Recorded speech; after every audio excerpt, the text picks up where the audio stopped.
I like to review some of the guidelines for those of you who have never been here before. It just makes sure everybody knows what's going on. So the first thing I would say is if anybody here just wants to listen, just type that into the chat. So that way I know that you don't want to speak, you just want to listen and hang out. And that's fun. A lot of people don't talk and they just like to listen into the conversation. During the session, I would ask for everybody to mute themselves. And what I will do is when it's your turn to speak, I'll call on you to unmute. And remember, there's also information in the pinned messages channel. So if I come down to the Patreon chat, which is here, you can all see we have the voice session schedule here at the top. We have welcome information that explains how things go, and a lovely note from Vanessa, who has lots of insight on how the channel works. And remember, you can post anytime you want in the Patreon chat channel. You don't have to wait for the voice session. People sharing resources, critiquing, all kinds of things. We talk about everything. If you would like me to critique one of your artworks, that's great. If you have a question, a business tip, social media, you want a little bit of a motivational boost, whatever you want to chat about that's art related is totally game. All right, so Vanessa, how about let's start with you. So can you unmute and tell me what's going on with these portraits? I started this self-portrait some time ago. Actually, I started this for the last month Art There. Last time I had the voice session with you, you gave me this homework to do it. Yeah, to do it with markers. And so I did, but I'm not super happy with this. I'm happy with what I learned, not with the result necessarily. I started to sketch the mirror as the painting. The mirror has a lot of details I didn't put on. But now I started to sketch the mirror so I can catch all the fun little warps and flowers, whatever it has. And I did this in watercolor paper. But I'm terrible with watercolor. So I'm not sure if this is a good idea. What do you think? Is it a good idea if I try to make like some kind of sketch of the mirror with watercolor? Ultimately, would the final painting be in acrylic? Is the watercolor more like an underpainting? No. The final result's in oil, but I haven't done the real thing in the canvas again because I had to discard the other because I destroyed it accidentally. I just started like, oh, I want to make this mirror fancier with more details. So I started to sketch it in watercolor paper. So I would do the exercise you told me with the colors, testing, brush marks, etc. I did this, but I like how it looks. I don't want to ruin it, and my watercolor skills are not the best, you know. And I don't know if it's going to serve me to practice with watercolor if my final result was going to be oil and it's very different. So I don't know if I'm losing time or...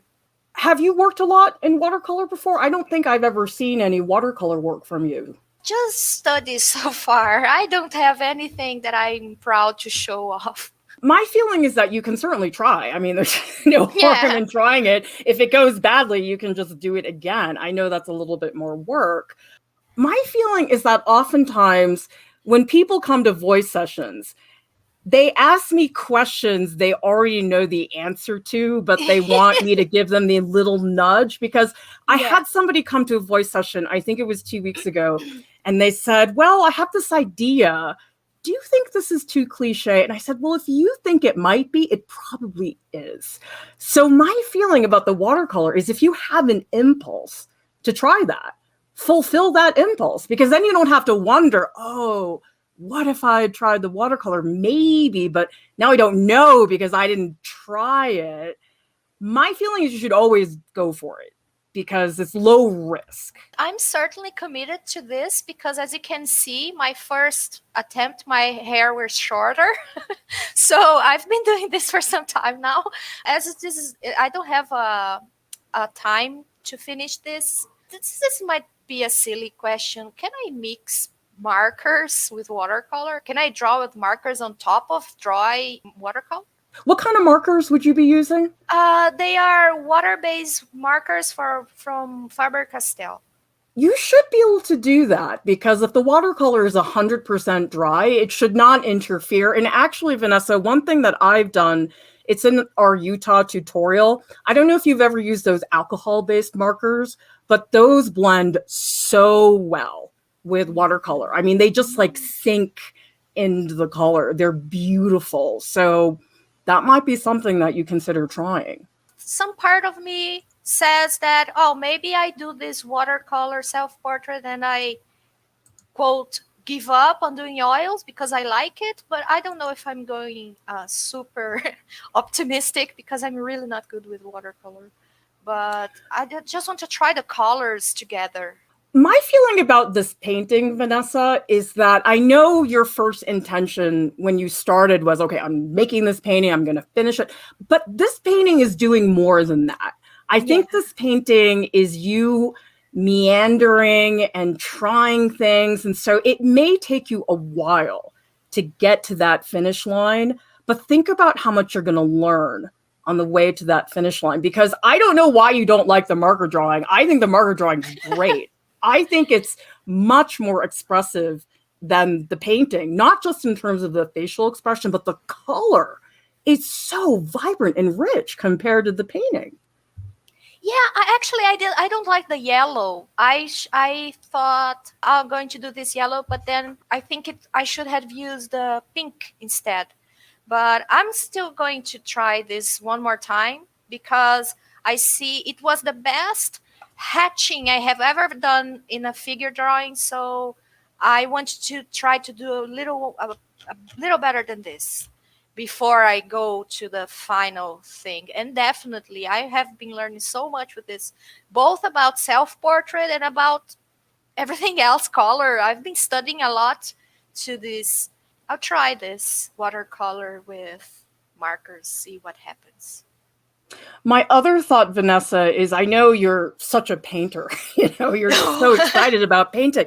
But I just think that there's something going on in your marker drawings. And I don't know if marker is something you want to continue exploring, but all the marker stuff I've seen you do has been really bold and strong. And I think your best color pieces are in marker. So don't forget that, even though you are very much a painter. Yeah, thank you. Actually, I'm very happy to hear this. I like how strong and definite the markers are. It's like I've been watching that stream. You give the tips about 5 mistakes in figure drawing, and then you say you start too dark. I definitely do that. And with markers, I just feel free. I don't have to think about it. So, okay, marker is marker. Okay, I'm gonna do this. Awesome. Looking forward to seeing your progress. Bowsers, can you unmute and let me know what you want to chat about? I have a few questions, mostly about artist residencies. And I was thinking about looking into artist residencies, and I know Art Prof has a page on the website about artist residencies. 2 things. One, I'm a little nervous about it because I have no idea at all about anything about artist residencies. The first time I heard about it was after I'd already joined Art Prof. I'm a little nervous, and then on top of that, I don't know, does it apply to me? I don't have a degree in art, and I'm not a student. Is this like an intern? Are they like internships? Or I guess I could use a little more information. Pretty much anybody can apply. Usually the only stipulation is they don't want students most of the time. So if you're like in college or if you're in high school or something, you're generally not eligible. But most of them do not have requirements as far as degrees or whatever. So I think for a lot of them, as long as you fill out the application, usually there's some written statement. You have to write something about, okay, this is the project I want to work on. Usually you'll send slides and stuff like that.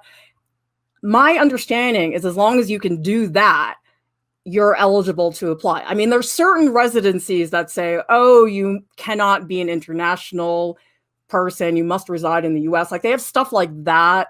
And there's some that are very particular where it's like, okay, only female identifying artists or whatever. So you just have to make sure when you look at all these residencies that you're really reading the fine print, because you look at this list and a lot of people go, whoa, there's so many. But then it's like, if you actually go through all of these residencies, you start to realize, oh my gosh, I'm not eligible for like half of these. So it requires a lot of reading and research. Now, the other thing about residencies that's also tricky, there's such a broad range. Like, there are some residencies, they basically require you to pay for everything. Like, you pay for lodging, you pay for your supplies, your travel. I mean, it's almost like you might as well just book your own vacation, you know? Like, there's some residencies like that, okay? There's some that are sort of in between, where maybe they just give you a studio. You have space to work, but you pay for travel, you pay for meals, and sometimes just out there with like 2 other people. There's bigger ones. Like, for example, the MacDowell Colony is a very famous residency, and that one is not just visual artists. It's for writers and composers, and a big part of the MacDowell Colony experience is the other people that are there. And that's very much a lot of interaction with other people. And then you also have to think about the length of the residency. Like, do you have an idea of how long you'd want to do it for? Not at the moment. I'm just kind of like dipping my toes in and just kind of seeing what's out there at the moment. Yeah, definitely look at the length, because if you've never done a residency before, might be good to do one that's fairly short, like even a week, which I know sounds ridiculously short, but then it's like you get a little experience, you figure out, okay, well, how do I actually want to use this time? And then there are like big ones, like the Rome Prize, where you go to Rome for a whole year and they pay for everything. And, you know, that's really, really hard to get, obviously. Who are the kind of people that would benefit from a residency versus just going to wherever the residency is being held? My feeling is that one of the benefits would be getting to meet other artists. Like, for example, Lauren and Eloise, they did a residency, I think it was at Arts and Letters, and they were there with several of their artists, and they were posting all this stuff on social media about what they were doing. And they were really connecting with the other people there. They were really feeding off of that energy. A residency that you might get the most out of is one where you do get to interact with other people, not one where you just get a room in a mountain. I mean, maybe that's what you need. I have no idea. Okay, thank you. Vanessa, do you want to unmute, because you have a follow-up question about the residencies? Do you go there just to get experience, or do you get something like a degree? Generally, there's no degree. So the reason to go would be largely just to make time and space to work. I mean, I imagine, especially if you have like a family, I mean, I know this, it's like really hard to like just have the headspace, much less physical space, to go and work somewhere. And so oftentimes if people have like a project, like let's say you're writing a book, okay, you just need like 2 months away from everybody to do that project. Oftentimes people, it's very project-based for that reason. But another thing that it's really good for is I've actually done a lot of consultations with artists who think they want to do a Master's of Fine Arts degree, but then after they talk to me, they realize, oh, wow, I don't need to go back to school. I can just do a residency. This is much better, because at least in the US, enrolling in an MFA program, it's so expensive. And in a residency, you could almost do that for free if you get in or apply to the right place. So for a lot of people, a residency is just a lot more cost effective, and it's not such a big commitment. Like an MFA degree, that's like a whole 2 years. Residency, it could be a month. And for some people, that just makes more sense. As you said, I want to specialize, to learn something a little deeper. I can just do this, and I don't need the degree, the paper, all the things. Right. I mean, I'll be honest, I've never done one. I feel like sort of a fraud, like telling people about it. But the thing is, I have a lot of colleagues and friends who have, and they've talked to me about their experiences. So I'm sort of passing it on.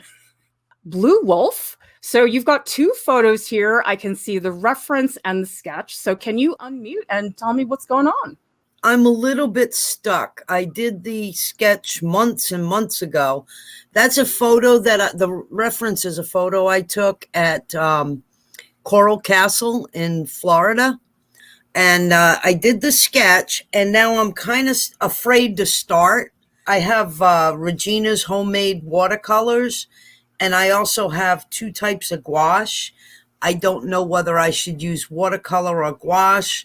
If I used gouache, should I use the Winsor Newton or the Japanese ones? Out of the three, I don't have much experience with any of them, and I'm afraid I'm going to ruin my sketch. I mean, it's a beautiful photo. Can you tell me just a little bit about the place? Coral Castle was built by one person. It's a very weird place in Florida. And the guy said he built it back in like the 1930s. And he said he used the methods that the Egyptians used for the pyramids in order to build it. He built it entirely by himself, and it's all coral. And it's got some very weird, like these rock sculptures. It almost looks as though it's been melted and refrozen almost, you know. If you Google it, you'll see Coral Castle. And everybody else can see as well. Yeah, that's it right there. Yep. You see all Whoa. the planets and stuff like that. I have all of those pictures that I took myself. And I'm afraid to start. I'm afraid to touch it now. I'm like, oh, I did a really good sketch. I'm afraid if I'm going to ruin it, you know? So I've been like looking at it for a couple of months now going, yeah, as soon as I decide what I'm going to use, you know?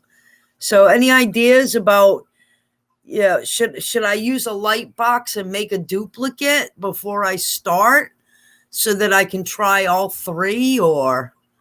That's the problem when you do a good job. It's actually more of an issue. Sometimes people get so upset that their projects aren't going well. And I say, you know what? You can only go up. So sometimes it's actually more frustrating to feel that you've accomplished something that looks pretty good, because then you almost feel like you don't know how to proceed. So I totally have been there. Before you get into this, I would make some like little painting sketches. Maybe some that are 4 inches by 5 inches that are just paint with no pencil. And you just do like a mini study. Because I think the issue is you don't really have like a bridge from the photo to the sketch. And for a lot of people, that's a big leap. And so if you make like a mini color sketch, then you can like play around and not worry about messing up your sketch. That's good. I think I'll do that, the little mini, like somebody was saying, like Alex's mini paint thumbnails in the gouache tutorial. Yeah, I should try that. That way I can get a little bit more confidence about the medium. I also have another question, which is kind of a little different. As you know, I just bought a summer home, and the back bedroom I'm turning into an art studio. And I painted the walls flat white so that it wouldn't reflect any color onto anything I'm working on.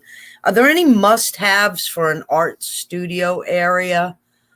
I mean, it's very exciting. That's so great that you're having that space. I think what I would recommend, what is on the walls? Is it just bare walls, or is there anything on there? Yeah, it's just bare wall. So what I would recommend is, if you can get it, there's this particular material, I'm going to type it into the chat right now. It's called Homosote.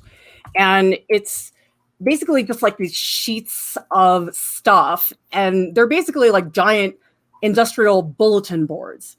And when I was teaching at RISD, all the classrooms were just wall-to-wall Homosote. And then what you do is you go and you just paint them all white. And it makes it so your whole studio is a gigantic bulletin board. And what's nice about the Homosote is it comes in giant sheets, because you can't buy like those baby bulletin boards. It's going to look ridiculous.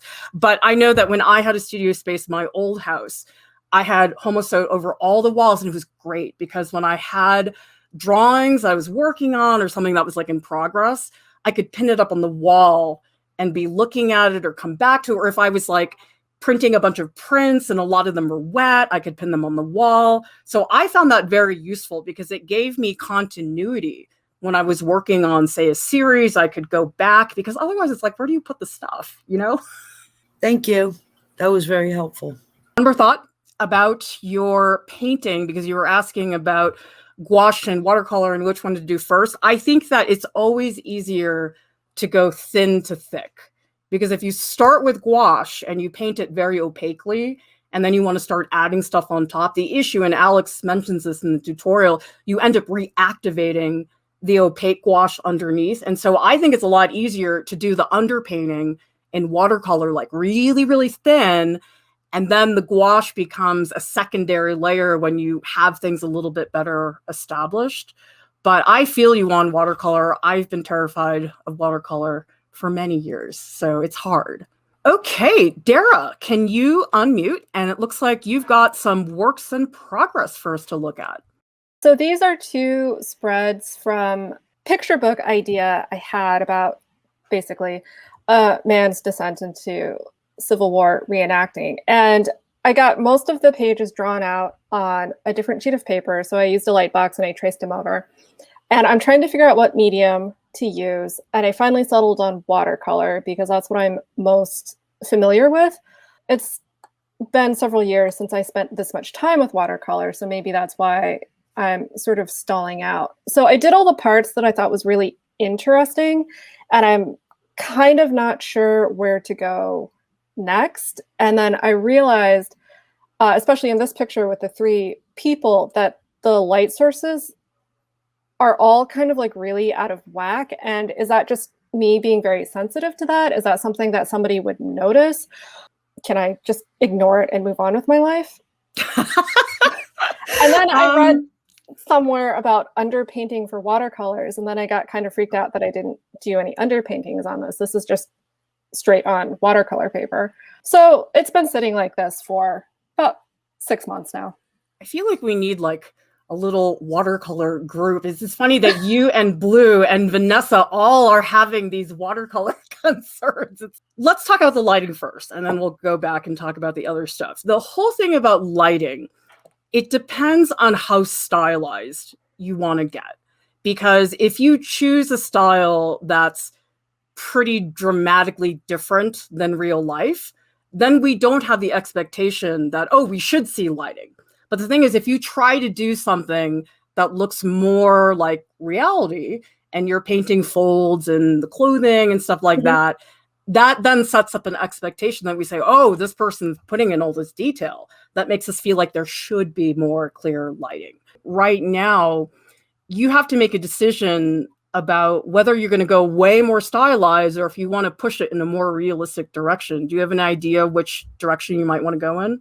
Yes and no. So I don't really have an artistic quote unquote style yet necessarily. And so the watercolor technique is basically copying one noted children's illustrator from a long time ago. So I'm looking at her work and seeing how she puts her colors on. And so I'm mimicking that, but her style is a lot different. Like her people look a lot different than mine, because I think I spent too long copying Disney characters.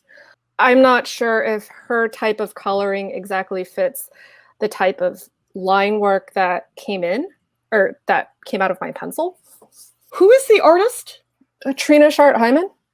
Oh, all right. Yeah, her work, I mean, she does show pretty visible shadows. Like if you look at this knight and the horse, you can tell that the lighting is coming from the right-hand side. I would say before you make any decisions about lighting or style or anything, I think you got to just cover the whole paper. Just no white of the page. Just put all the colors in. Because I think the issue right now is that you have this very dynamic interaction with the three figures of the bottom.